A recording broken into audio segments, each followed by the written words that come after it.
Assalamualaikum warahmatullahi wabarakatuh. Alhamdulillahi wahda, wassalatu wassalamu ala rasulillah. Sahabat Ferry Channel, rahimakumullah. Sosok sahabat mulia yang akan kita bahas kali ini adalah Abu Bakar As-Siddiq Abdullah ibn Abi Quhafa At-Taimi Al-Qurashi, Khalifatul Muslimin, Amirul Mukminin, Abu Abdullah bin Abu Quhafa radhiyallahu anhu. Siapa nama beliau? Kita taunya Abu Bakar As-Siddiq. Tapi sebenarnya nama beliau yang asli adalah Abdullah bin Utsman bin Amir bin Amr bin Ka'ab bin Sa'ad bin Taim bin Murrah bin Ka'ab bin Lu'ay. Jadi ini nasab beliau. Berjumpa nasabnya dengan Rasulullah SAW di kakeknya yang keenam, Murrah bin Ka'ab. Jadi masih satu garis. Mereka semua nasabnya sama dari Quraisy. Adapun bapaknya Abu Quhafa yaitu Utsman bin Amir, dan juga ibunya adalah Ummul Khair. Nama aslinya Salmah bintu Sakhar bin Amir bin Ka'ab bin Sa'ad bin Taim bin Murrah bin Ka'ab. Sama, nasabnya juga sama. Ibu sama bapaknya nasabnya juga sama, bisa dibilang masih misanan lah. Ini nasabnya ke atas berjumpa dengan Rasulullah SAW di kakeknya yang nomor 6, Murrah bin Ka'ab. Abu Bakar radhiyallahu anhu dilahirkan di Mekah 2 tahun setelah Amul Fil. Ada yang bilang 2 tahun 6 bulan, ada yang bilang 3 tahun. Tapi yang jelas jarak umur Rasulullah SAW dengan Abu Bakar itu 2 tahun. Abu Bakar lebih muda. Berarti Rasulullah SAW lahir di Amul Fil 40 tahun sebelum kenabian. Abu Bakar As-Siddiq lahir 38 tahun sebelum kenabian. Jadi saat diutus menjadi Rasul, Abu Bakar As-Siddiq umurnya kira-kira 38 tahun. Dan Abu Bakar saat masih jahiliyah ini, kita tidak bahas Abu Bakar setelah masuk Islam, itu nanti. Saat masih jahiliyah saja, orang ini sudah sifatnya spesial. Beda dengan orang-orang yang lain. Yang pertama, dia adalah rujukan orang-orang Arab saat mereka sulit mencari nasabnya. Fulan ini keturunannya dari mana? Tanya sama Abu Bakar. Bani Fulan, Bani Fulan, Bani Fulan. Semuanya Abu Bakar tahu, ahli nasab. Dan ini adalah kebanggaan di bangsa Arab. Jarang ada orang yang ahli nasab, tapi Abu Bakar menjadi rujukan. Disebutkan mereka menisbatkan Abu Bakar sebagai alim, sebagai ulamanya ahli nasab dan juga kabar-kabar tentang bangsa Arab. Dan juga terkenal Abu Bakar As-Siddiq, beliau tidak pernah menghina seorang pun meskipun beliau masih dalam masa jahiliyah. Tidak pernah ngasih tahu aib-aibnya orang-orang, tidak pernah. Dan juga beliau dikatakan oleh Rasulullah SAW, Inna Abu Bakar a'lamu Quraisy bi ansabiha. Abu Bakar adalah manusia yang paling tahu tentang nasabnya Quraisy. Ini statementnya diucapkan langsung oleh Rasulullah SAW. Dikatakan oleh Imam Ibnu Katsir, wa kana rajulan tajiran dzukulukin wa ma'ruf. Dia adalah seorang pedagang yang punya akhlak yang baik dan terkenal dengan akhlaknya. Orang-orang di kaumnya Abu Bakar itu kalau ada masalah datang ke Abu Bakar. Wahai Abu Bakar, menurut kamu gimana ya? Dijadikan tempat untuk berbagi sama orang karena nyaman orang itu ngomong sama Abu Bakar. Yang ada di Quraisy yang seperti ini ada 2 orang, Abu Bakar As-Siddiq sama Utsman bin Affan. Dua-duanya punya akhlak yang mulia. Dua-duanya orang senang datang kepada dia, senang ngobrol sama dia, dicari sama orang. Disebutkan juga di sini bahwasanya beliau Abu Bakar As-Siddiq itu terkenal dengan infaknya. Ini belum masuk Islam, teman-teman. Belum ada ceritanya Rasulullah diutus, belum. Abu Bakar terkenal dengan infaknya tanpa takut miskin. Sedang banyak dari kita ini berinfak takut miskin. Aduh, jangan banyak-banyak nih, nanti habis. Ini masih ada kebutuhan ini dan itu. Abu Bakar berinfak seolah-olah dia tidak takut miskin, terus infak terus. Jadi ini mungkin yang jadi bisnisnya dia besar. Perdagangan dia besar dan dikenal dia ini bukan cuma di Jazirah Arab saja. Dikenal di utara, di selatan, di barat, di timur, ditambah lagi sampai ke Syam sana dikenal Abu Bakar sama para pedagang. Dan diriwayatkan bahwasanya Abu Bakar dahulu qad ra'a ru'ya indama kana fi Syam. Diriwayatkan bahwasanya Abu Bakar saat di Syam bermimpi. Lalu mimpinya sama dia diceritakan kepada pemimpin agama di sana. Apa agamanya di Syam? Nasara. Di sana orang-orang Nasrani masih Nasrani murni, ikut ajaran Nabi Isa alaihissalam. Ceritalah Abu Bakar sama dia. Jadi di sini ndak diceritain apa mimpinya Abu Bakar. Terus ditanya sama pendeta ini, min aina anta? Dari mana kamu? Qala min Mekkah. Ana dari Mekkah. Qala min ayyiha? Mekkah yang mana? Bangsa apa? Min Quraisy. Ana Quraisy. Fa ayyi syai'in anta? Terus kamu ini apa? Ana ini pedagang, katanya Abu Bakar. In sadaqallahu ru'yaka, kalau memang mimpi kamu itu benar, sama Allah dibenarkan mimpinya, fa innahu, maka maknanya dari mimpi itu yub'atsu binabiyyin min qaumika, akan ada seorang nabi yang diutus dari kaummu juga, sama-sama dari Quraisy. Takunu waziruhu fi hayatihi, dan engkau akan jadi sohibnya dia di masa hidupnya. Engkau yang akan menjadi pendampingnya Nabi ini semasa hidupnya. Wa khalifatu ba'da mautihi, dan engkau yang akan menggantikan nanti menjadi khalifahnya setelah Nabi itu meninggal. Bisa dibayangkan teman-teman, mimpi engkau akan menjadi orang terdekatnya Nabi, waziruhu, dan penolongnya dia, dan saat Nabi itu meninggal, engkau akan menjadi penggantinya. Engkau akan menjadi khalifah setelahnya. Kalau memang mimpinya akan dibenarkan oleh Allah Subhanahu wa Ta'ala. Disimpan sama Abu Bakar di kepalanya perkataan dari pendeta di Syam itu, teman-teman. Ini pendeta tidak mungkin sembarangan. Karena juga Abu Bakar selama belum datang Islam, dia tidak ikut-ikut agama kaumnya yang notabene kaumnya penyembah berhala, nyembah patung. Abu Bakar tidak pernah sama sekali menyembah patung. Dan dikatakan bahwasanya Abu Bakar lam yakun yasrabul khamar fil jahiliyah. Dan dari keistimewaannya Abu Bakar As-Siddiq radhiyallahu ta'ala anhu, saat di masa jahiliyah, beliau tidak pernah seteguk pun minum khamar. Yang mana manusia-manusia di sana terkenal dengan peminum khamar. Sahabat yang lain juga mungkin banyak yang peminum khamar sebelumnya, karena memang belum diharamkan. Faqad haramha ana nafsihi qabla Islam. Dia telah mengharamkan khamar itu di dirinya dari sebelum Islam. Kenapa demikian? Karena dia adalah orang yang menjaga harga dirinya. Min a'afin nasi fil jahiliyah. Jaga diri jangan sampai buruk di depan orang. Jaga akhlaknya, karena dia tahu orang kalau sudah minum khamar, mabuk, ngelantur, ndak tahu apa yang diomongin, ndak tahu apa yang dibuat.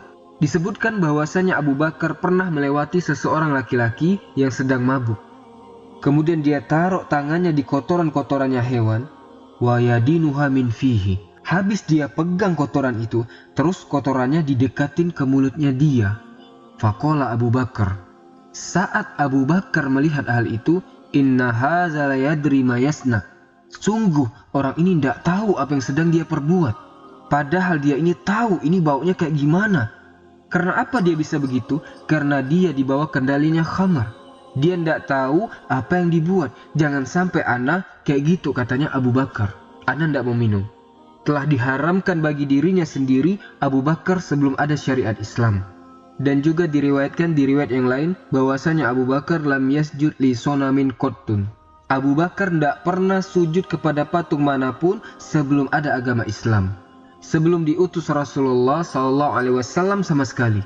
Mungkin para sahabat yang lain dia pernah menyembah berhala, tapi Abu Bakar tidak pernah sama sekali. Disebutkan Abu Bakar pernah mengatakan, ma sajadtu li sonamin qattun. Aku tidak pernah sujud kepada patung manapun. Wa zalika anni limana hastul hulum. Karena dahulu saat aku sudah balik, akhodani Abu Quhafa biyadihi. Bapakku menggandengku, Abu Quhafa maksudnya, aku datang ke suatu tempat, di situ ada beberapa patung. Faqala li haza ahlihatuka asyam al-awali. Ini Tuhanmu, ini patung Tuhan Syam al-Awali. Kamu kalau mau minta, minta sama patung ini. Terus ditinggal sama bapaknya. Kemudian katanya Abu Bakar, aku dekati patung itu, maka aku berkata kepada patung tadi, aku lapar, tolong kasih aku makan sekarang, kata Abu Bakar. Falam yajibni, tapi ternyata ndak ada jawaban, minta lagi. Aku ndak punya baju, tolong kasih aku pakaian, kata Abu Bakar. Falam yajibni, ndak ada balasan juga.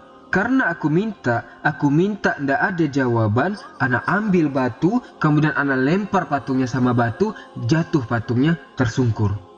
Patung itu juga ndak bisa bangun sendiri. Tuhan apa ini? Katanya Abu Bakar. Apakah seperti ini yang mau disembah? Subhanallah, masih kecil tapi akalnya jalan. Disebutkan bahwasanya dahulu sebelum masuk Islam itu dan dikatakan keislamannya Abu Bakar As-Siddiq ini itu ada hasilnya dari perjalanan-perjalanan jauhnya dia. Karena dia selama ini mencari agama, mencari mana yang benar. Banyak para sahabat kisahnya mereka itu mengembara di atas muka bumi ini demi agama yang benar, nyari mana yang benar. Suatu hari Abu Bakar lagi duduk-duduk di Masjidil Haram di dekat-dekatnya Ka'bah itu. Yang mana Abu Bakar ini, kita tahu dia itu suka ke Syam berjumpa dengan orang-orang Nasrani. Pendeta-pendeta Nasrani yang masih murni agamanya, bukan Nasrani yang sudah diubah-ubah. Yang mana dia sering dengar bahwasanya apa yang kita sebutkan barusan, dia sudah dikasih tahu di mimpinya tadi bakal ada nabi yang diutus dari kaummu nanti. Dan nasabnya yang paling bagus sudah ada di kepalanya Abu Bakar. Tinggal nunggu datang waktunya, dia bakal ikut, tapi waktu itu belum datang. Suatu hari, dia duduk-duduk di sekitarannya Ka'bah, disebutkan wakana Zaid bin Amr bin Nufail qa'idan. Ada Zaid bin Amr bin Nufail juga lagi duduk-duduk di situ. Di situ datang Umayyah bin Abi Salt, nanya sama Abu Bakar, "Famarra Umayyah bin Abi Salt, gimana kabarmu, wahai pencari kebenaran?" "Ana baik-baik saja," kata Abu Bakar. "Wahal wajatta, gimana yang kau cari selama ini? Sudah dapat apa belum?" "La, belum," katanya Abu Bakar As-Siddiq. "Ama in hazan nabi allazi yuntazar minna wa minkum." Dikatakan di sini, katanya Umayyah bin Abi Salt, nabi yang ditunggu ini minna wa minkum, dari kaum kita juga. Di hari itu Abu Bakar tahu. Ditambah lagi kabar dari pendeta yang menafsirkan mimpinya Abu Bakar tadi, semakin dia yakin bahwasanya akan ada nabi dari kita, dari kaum kita. Akhirnya Abu Bakar pergi menemui Waraqah bin Naufal. Wa kana kasirun nazar ila sama, kasirun hamhamatis sadr. Dia sering memandang langit karena dia yakin akan ada nabi yang diutus di nabi yang terakhir. Karena dia dengar nih kabar-kabar dari Bani Israel. Dari Injil dia dengar kabar juga, dia tahu bahwasanya ini waktunya akan ada nabi diutus. Waraqah bin Naufal tahu. Akhirnya Abu Bakar datang ke dia dan menceritakan kepada dia tentang apa yang selama ini aku cari dan tentang mimpi tadi. Terus tentang bahwasanya akan ada nabi yang diutus dari kita. Akhirnya Abu Bakar ngomong sama Waraqah bin Naufal. "Naam," katanya Waraqah bin Naufal, "betul engkau. Inna ahlul kutubi wal ulum nahnu." Kita ini adalah ahlul kutub, orang-orang yang memahami kitab-kitab dan ilmu-ilmu, kata mereka.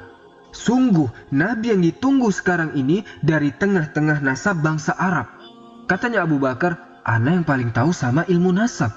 Waraqah bin Naufal bilang, "Ini nasabnya yang paling tinggi." Abu Bakar tahu siapa yang paling tinggi nasabnya. "Ana tahu ilmu nasab." Katanya Waraqah bin Naufal, "Sedangkan kaummu wahai Abu Bakar adalah kaum yang paling tinggi nasabnya." Abu Bakar sudah tahu nih kriterianya kira-kira seperti apa yang akan diutus menjadi nabi. Jadi kalau yang diutus menjadi nabi bukan Nabi Muhammad pada waktu itu, atau dari nasab yang lain yang tidak bagus, bisa jadi bohong.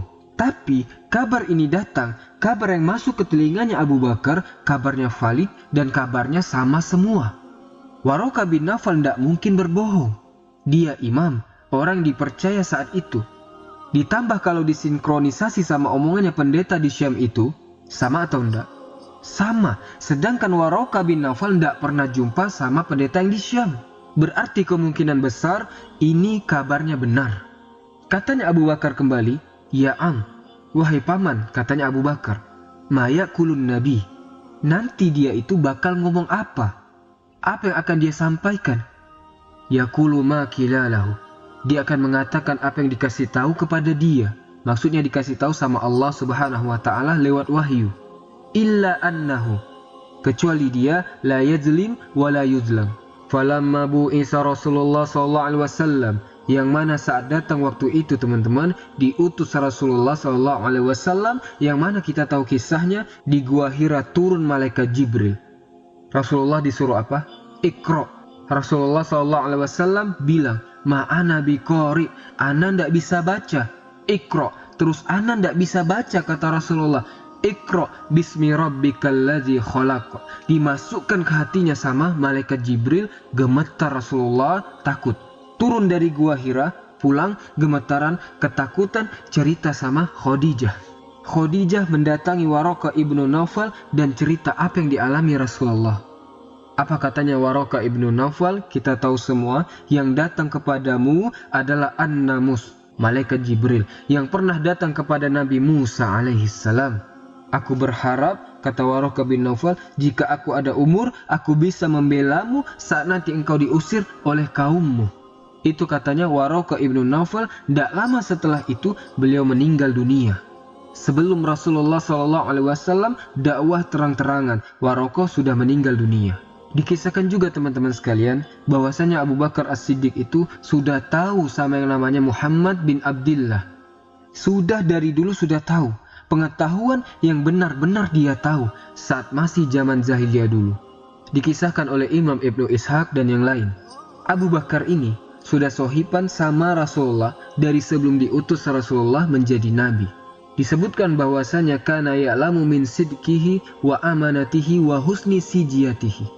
Abu Bakar ini sudah tahu dari kejujurannya Rasulullah SAW, amanatnya Rasulullah SAW, dan kebaikannya Rasulullah SAW, dan juga akhlaknya dan kemuliaannya Rasulullah SAW. Ma yamna'uhu minal kazibi 'alan nas. Dan dia tidak pernah berbohong sedikit pun kepada manusia manapun. Abu Bakar tahu itu 100%. Dikatakan lagi oleh Imam Ibnu Ishaq bahwasanya summa inna Abu Bakar As-Siddiq laqiya Rasulullah SAW. Suatu hari Abu Bakar berjumpa dengan Rasulullah SAW. Karena Abu Bakar dengar desas-desus tentang Muhammad, ini Abu Bakar tidak tahu nih bahwasanya yang diutus menjadi nabi itu Muhammad. Abu Bakar belum tahu. Tapi di luaran sana sudah mulai desas-desus orang-orang Quraisy datang atau ngomong tidak enak tentang Muhammad. Muhammad sekarang aneh dia. Menghina Tuhan-Tuhan kami. Menghina apa-apa yang disembah oleh nenek moyang kami. Dengar itu langsung Abu Bakar langsung datang kepada Muhammad karena ini agak janggal ini. Biasanya orang muji-muji, kok sekarang ada bahasan tidak enak ke Muhammad. Didatangi langsung sama Abu Bakar. Faqala. Abu Bakar mengatakan, ahakun matakul Quraisy ya Muhammad. Apakah betul apa yang dikatakan sama mereka orang Quraisy, wahai Muhammad? Omonganmu yang memerintahkan untuk meninggalkan Tuhan-Tuhan kita dan mengatakan orang-orang yang menyembah berhala itu orang-orang yang bodoh. Wa takfirika abaina, dan engkau telah mengkafirkan bapak-bapak kami karena telah menyembah berhala. Faqala Rasulullah SAW. Dikatakan sama Rasulullah SAW, bala, betul. Inni Rasulullahi wa nabiyuhu. Aku adalah Rasul Allah dan aku adalah Nabi Allah.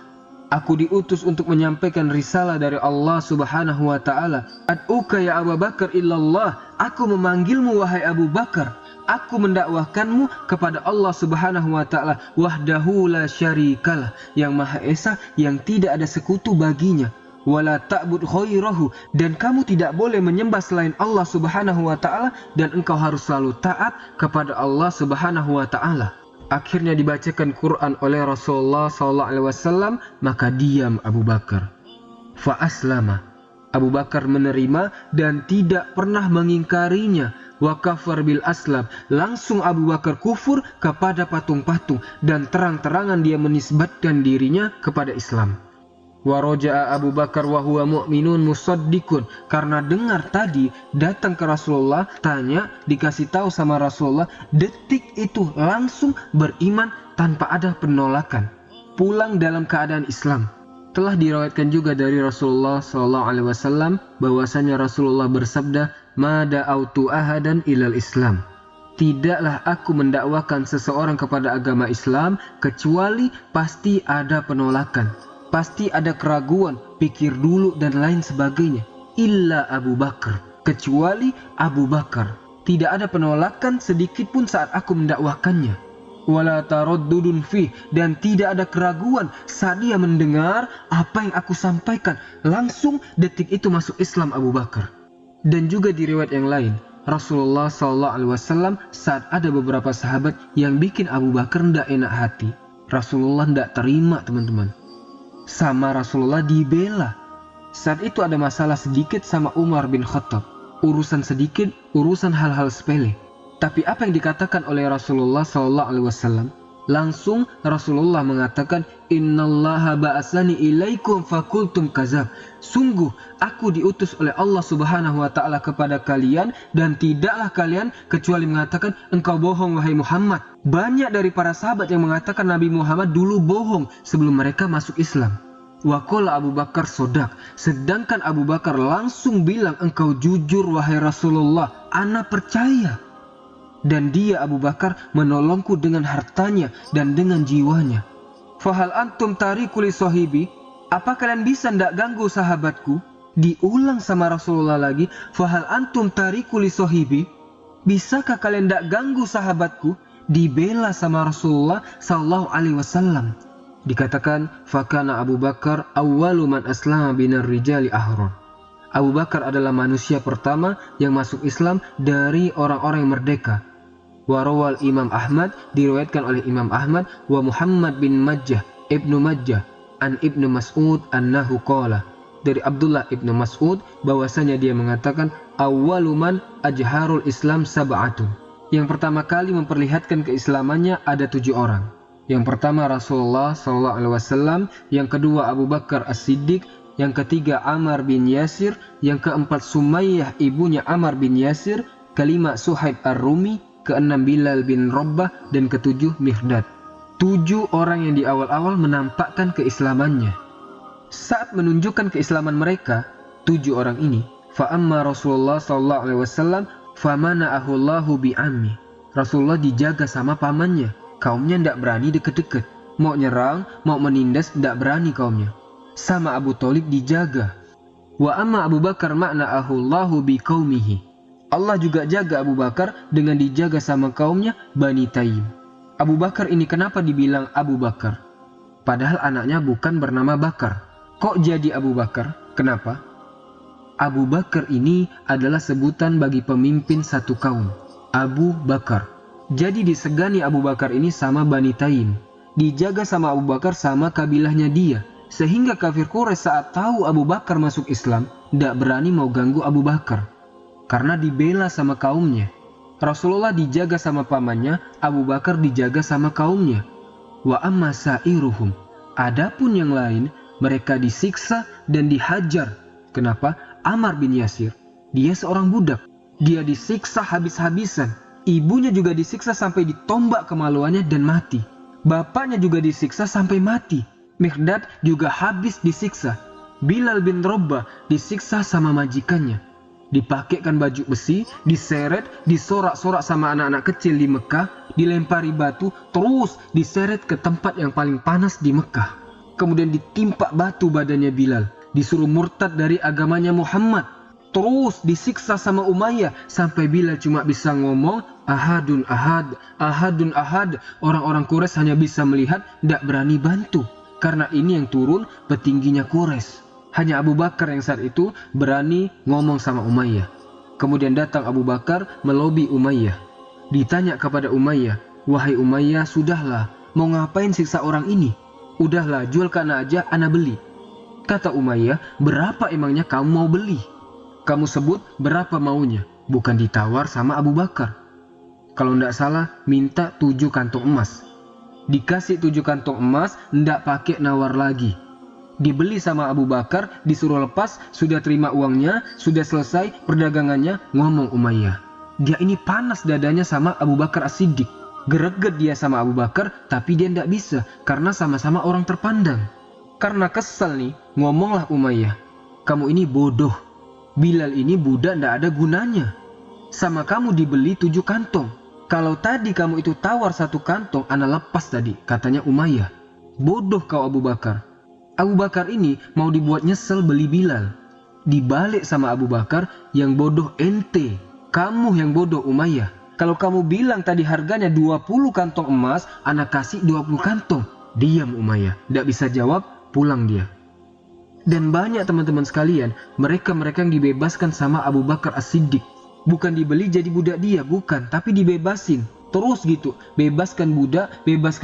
Ada yang bilang setiap Jumat bebaskan budak, ada yang bilang setiap hari di awal-awal keislaman dia bebaskan budak karena tidak tega lihat mereka ini disiksa. Dan perlu juga diketahui teman-teman sekalian, saat Abu Bakar As-Siddiq masuk Islam, betapa bahagianya Rasulullah SAW. Diceritakan oleh Aisyah radhiyallahu anha bahwasanya fantolaqu anhu Rasulullah SAW. Setelah Abu Bakar masuk Islam, tidak ada manusia di dunia ini yang lebih bahagia dari Rasulullah SAW setelah keislamannya Abu Bakar. Yang selanjutnya, Abu Bakar setelah masuk Islam bukan cuma asyhadu alla ilaha illallah wa asyhadu anna Muhammadan abduhu wa rasuluhu, terus duduk-duduk di rumahnya sholat, bukan. Disamperin semua teman-temannya sama dia, diajak masuk Islam. Ayo Islam. Dan kita lihat siapa orang-orang yang masuk Islam di tangannya Abu Bakar As-Siddiq. Kita lihat orang-orangnya. Yang pertama Az-Zubair ibnul Awwam, sahabat yang dijamin masuk surga, masuk Islamnya di tangannya Abu Bakar As-Siddiq. Utsman bin Affan, Khulafaur Rasyidin, itu salah satunya siapa? Utsman bin Affan masuk Islam di tangannya Abu Bakar As-Siddiq radhiyallahu anhu. Kemudian Thalha bin Ubaidillah, sahabat yang dijamin masuk surga, masuk Islam di tangannya Abu Bakar As-Siddiq. Kemudian Sa'ad bin Abi Waqqas, dikatakan Sa'ad bin Abi Waqqas manusia yang keenam yang masuk agama Islam. Masuk Islam dari siapa? Di tangannya Abu Bakar As-Siddiq. Siapa lagi? Abdurrahman bin Auf, dijamin masuk surga, masuk Islam di tangannya Abu Bakar As-Siddiq. Mereka semua datang kepada Nabi Muhammad dan didampingi sama Abu Bakar, sama Rasulullah, dikasih tahu Islam, dibacakan Al-Quran sama Rasulullah SAW, dikasih tahu bahwasannya bahwa Islam adalah agama yang benar, fa'amanu, masuk Islam semuanya. Siapa yang jadi wasilah? Siapa yang gandeng? Abu Bakar. Ibadah yang dilakukan oleh mereka-mereka ini yang disebut sama kita barusan namanya Abu Bakar dapat pahalanya. Imannya satu di antara mereka ini teman-teman, jutaan iman kita di zaman sekarang ini. Coba kita pilih satu saja, jangan dipilih semua. Satu saja, Abdurrahman ibn Auf atau Thalha bin Ubaidillah, pilih satu. Thalha bin Ubaidillah, orang yang mati syahid yang berjalan di atas muka bumi. Bisa dibayangkan, Thalha bin Ubaidillah masuk Islam di tangannya Abu Bakar As-Siddiq. Umar bin Khattab sebelum mati dia kasih wasilah, kalau ana mati yang jadi khalifah setelah ana pilih di antara 6 orang ini. 5 orang ini masuk Islam di tangannya Abu Bakar As-Siddiq, kecuali Ali bin Abi Thalib enggak. Zubair, Thalha, Abdurrahman bin Auf, Sa'ad bin Abi Waqqas, Utsman bin Affan, 5 masuk Islam di tangannya Abu Bakar As-Siddiq. Bayangkan sebesar apa pahalanya teman-teman. Makanya ada kata-kata keluar dari Umar bin Khattab, juga direwetkan dari Rasulullah SAW, kalau imannya umat ini ditimbang di satu sisi dan imannya Abu Bakar As-Siddiq ditimbang di sisi yang lain, timbangannya bakal berat di Abu Bakar As-Siddiq. Masya Allah, inilah keislaman Abu Bakar As-Siddiq. Kemudian kita akan bahas Abu Bakar As-Siddiq hingga dia menjadi khalifah sampai ia meninggal dunia di video berikutnya. Semoga bermanfaat dan menambah kecintaan kita kepada baginda Nabi SAW dan sahabat-sahabat beliau. Subhanakallahumma wa bihamdika asyhadu an la ilaha illa ant astaghfiruka wa atubu ilaik. Assalamualaikum warahmatullahi wabarakatuh.